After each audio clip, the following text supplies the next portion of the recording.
ijwi ry'igitabo. Igitabo se kiravuga? Igitabo kiravuga. Kivuga iki ubwo?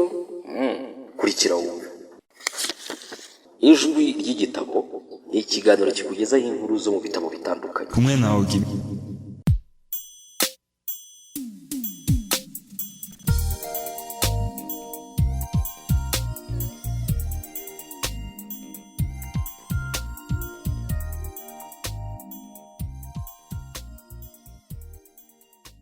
ubuzima bufite intego. Ntabwo uri impanuka. Ndi umuremyi wawe. Natangiye kukwitaho uhereye ukiri mu nda. Yesaya 44:2. Imana ntikora nk'umuntu ukina urusimbi. Byavuzwe n'umuhanga Albert Einstein. Ntabwo uri impanuka. Kuvuka kwawe ntabwo byavuye mu kwibeshya cyangwa mu gucikwa. Ubuzima bwawe ntabwo ari nk'imvura y'impangukano igwa utazi ivuye. Ababyeyi bawe bashobora kuba barakubyaye batabitekereje, ariko Imana yo yari yarabiteguye. Ntabwo yo yatunguwe no kuvuka kwawe kuko yari ibitegereje. Mbere y'uko ababyeyi bawe bagusama, Imana yo yari igufite mu bitekerezo. Niyo yabanje kugutekereza. Ntabwo rero ari impanuka, si ishaba, si amahirwe, si uruhurirane rw'ibintu kuba uyu munsi, uyu mwanya, ubu uri muzima uhumeka. Uriho kuko Imana yagambiriye kukurema. Bibiliya iravuga ngo Uwiteka azasohoza umugambi amfitiye. Imana yari yaragennye buri kantu kose iri mu mubiri wawe. Niyo yatoranije ibishaka, ubwoko uzavukamo, ibara ry'uruhu rwawe, imiterere y'umusatsi wawe n'ibindi byose bikuranga. Uko uteye niko yo yashakaga kumera. Niyo kandi yagennye bitari byaba ubwenge n'ubushobozi bwose ufite ndetse n'ibyihariye bya kamere yawe. Bibiliya ivuga ngo uranzi wese imbere n'inyuma, n'amagufa yanjye nta na rimwe uyobewe. Uzi neza uko naremwe akantu ku kandi, uburyo naremeshejwe ubuhanga nkava mu busa nkavamo umuntu.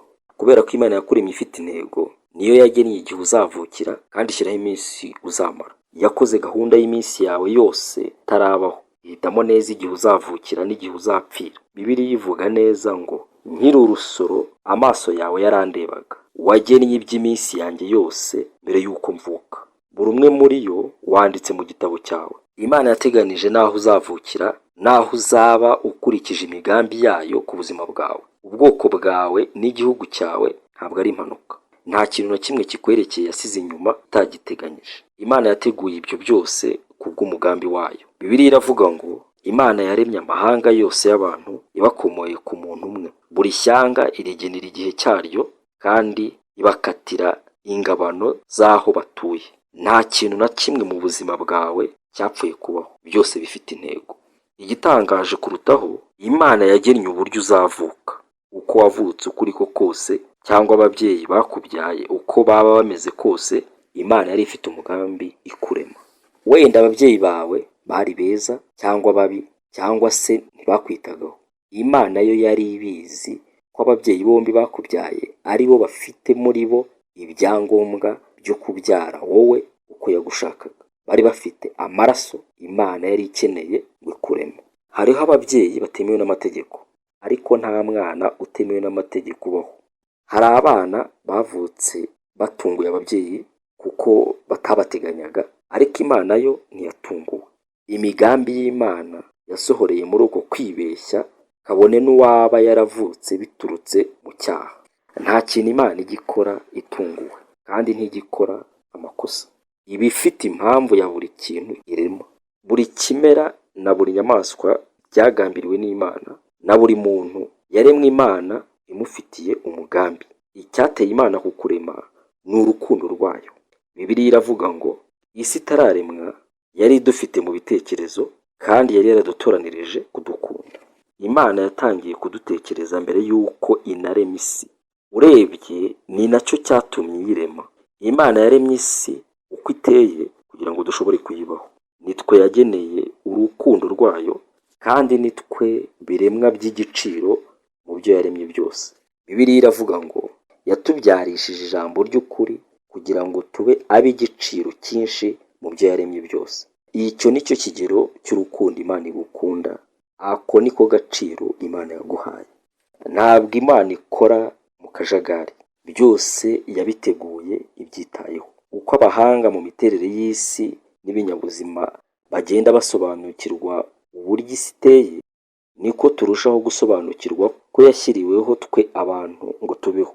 Yaremwe ku buryo butuma ubuzima bw'abantu bushoboka. Dr. Michael Denton, inzobere mu bushakashatsi ku miterere y'ibigize umuntu wigisha muri kaminuza ya Otago muri New Zealand, yaranditse ngo ibyagezweho n'ubushakashatsi mu buhanga bw'ibinyabuzima bwerekana neza ko isi n'ikirere byaremewe mbere na mbere kwakira ibifite ubuzima n'ikiremwa muntu, kandi iyo ntego nkuru niyo isobanura imiterere yose y'ibigaragara bigize isi. Bibiliya nayo yari yaravuze nk'ibyo imyaka ibihumbi mbere y'uwo mushakashatsi, aho igira iti Uwiteka yaremye isi ntiyayiremeye kubaho ubusa, ahubwo yayiremereye guturwamo. Kuki Imana yakoze ibyo byose? Kuki yigoye ituremera isi yo kubaho? Kuko ari Imana y'urukundo. Bene urwo rukundo ruragoye kururondora, ariko ni urukundo rudashidikanywa. Waremewe kuba umukundwa w'Imana. Imana yarakuremye kugira ngo ijye igukunda.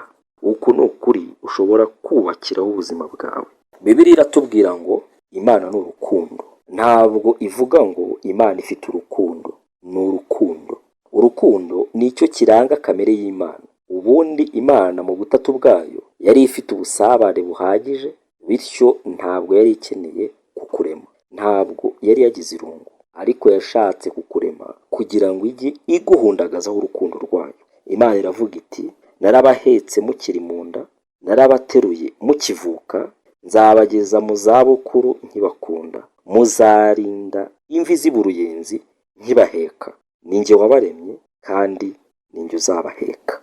Iyaba ari nta Mana iriho, twese twaba turi impanuka, twaravuye mu ruhurirane rw'ibintu bitandukanye mu miterere y'isi. Icyo gihe nta mpamvu waba ufite yo kumva iki gitabo, kuko ubuzima nta ntego, nta busobanuro, nta n'agaciro bwaba bufite. Nta kintu cyiza cyangwa kibi byaba biriho, kandi nta byiringiro byaba biriho hirya y'imyaka mike uzamara hano ku isi. Ariko hariho Imana yakuremye, ifite impamvu, nicyo gituma ubuzima bwawe bufite agaciro gakomeye. Ako gaciro n'intego by'ubuzima bwacu dutangira kubimenya iyo dufashe Imana nk'urufatiro rw'ubuzima bwacu.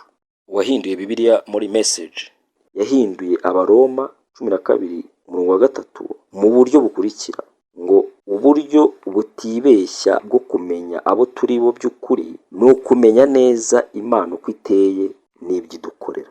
Iki gisigo cya Russell Kelfer kibivuga neza mu magambo magufi.